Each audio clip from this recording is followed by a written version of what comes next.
As you know, we saw 20.1% year-on-year GDP growth in the quarter of April to June.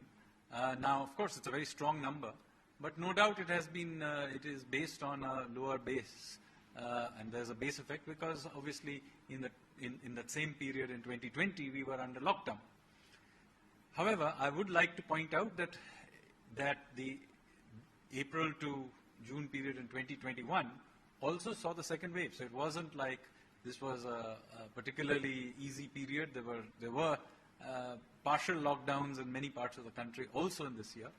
And in any case, there was a lot of disruption that was going on during this period. So I would argue that this is a good number, coming off, in fact, the previous quarter where, in fact, we had reached pre-COVID levels, but we had to then, it came off because of this second wave. Looking ahead, I would say that into this quarter, this is the current quarter of July to September, we can see that as we have opened up,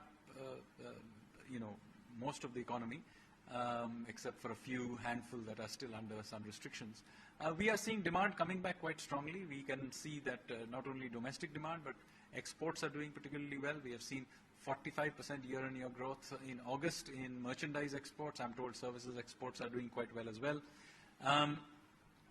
And foreign direct investment also continues to be at record levels. So again, there's momentum in the economy. Now, no doubt that there are certain sectors where we continue to have restrictions, like in mass entertainment, live entertainment, and activities that require face-to-face interaction, foreign travel, and so on. Now, obviously, those are sectors where, for health reasons, we have retained restrictions. There are not economic restrictions. And as and when we think that we are not in danger of a third wave, and we can remove them, I'm quite certain that these sectors will come back quite strongly. In fact, in every sector where we have removed restrictions, we have seen demand coming back very strongly, except where there's supply side constraints, as is happening with automobiles, where it's not a demand problem, but problem with chips. In fact, even with exports, our exports would in fact be even higher, but for the shortage of containers that we are now seeing globally. If you're saying about pre-COVID level, well, I would argue that we will be able to hit pre-COVID level by the October to December quarter, assuming obviously we don't get hit by a very major shock from a third wave or some such thing.